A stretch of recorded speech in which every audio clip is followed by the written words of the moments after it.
tout le monde, je vous reviens aujourd'hui encore avec un folio. Donc je vous avais dit, hein, il y en a 6 avec des papiers différents, de différents motifs. Par contre j'en ai 2 vintage quand même. On dirait un peu la même collection, pourtant c'était pas la même collection, mais bon. Donc voilà, ils font toujours 21 par 21. Je n'ai pas mis d'emplacement photo pour que les gens puissent mettre d'eux-mêmes des grandes photos ou des petites à leur guise. J'ai laissé énormément de place. Je voulais que ça soit simple et épuré. Après voilà. Alors comme vous avez peut-être vu, sur certains, il y a une bande de fermeture. Celui-ci, non, puisque j'ai mes aimants qui sont derrière. J'ai fait différemment la fermeture sur celui-ci.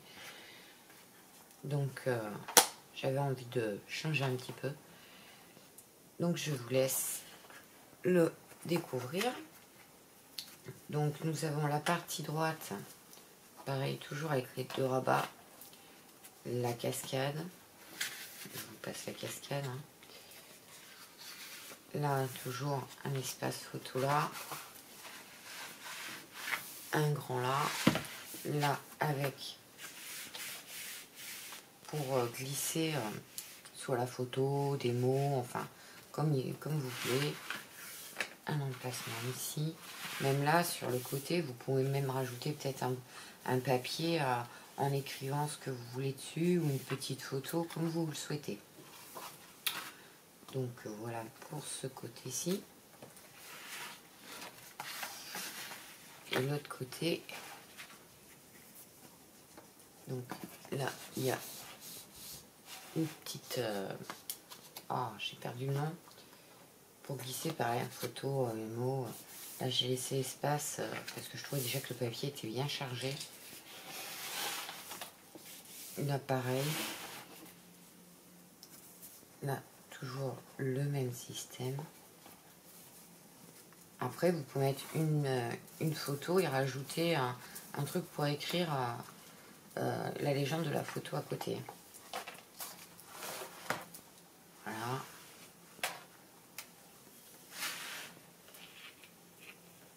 Et toujours, voilà, pour glisser, pareil, vous pouvez, quand les couleurs sont pastel, vous pouvez écrire directement votre message ou votre légende dessus.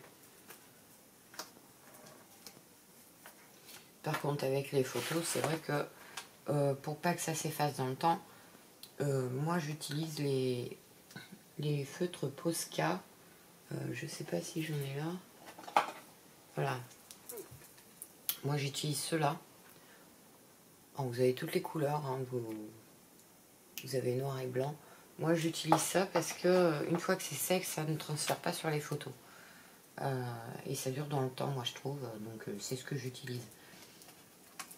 Après, c'est vrai que je ne l'ai pas dit pour les autres albums. Je ne sais pas si vous avez remarqué, mais souvent mes 2 côtés de page, j'ai mis les mêmes papiers, mais j'ai alterné. J'ai oublié de le dire pour les autres. Donc voilà. Voilà un petit peu ma petite marque. Donc, toujours l'étiquette sur la couverture. Et voilà le dos. Donc, pareil, il sera mis en vente sur ma page Facebook. Après, pour voir d'autres de mes créations qui ne sont pas forcément en vente, parce que j'en offre aussi, ou j'en fais pour moi, parce que je fais des tests, etc. J'ai mon compte Facebook. Vous pouvez me retrouver aussi sur Instagram. Et n'oubliez pas de vous abonner à ma chaîne YouTube. Après, pour un peu plus de création, de messages, enfin, de messages non, de trucs un peu plus me concernant, on peut me retrouver sur TikTok. Voilà, pour toutes les infos. Je vous souhaite une très bonne journée et je vous dis à très bientôt.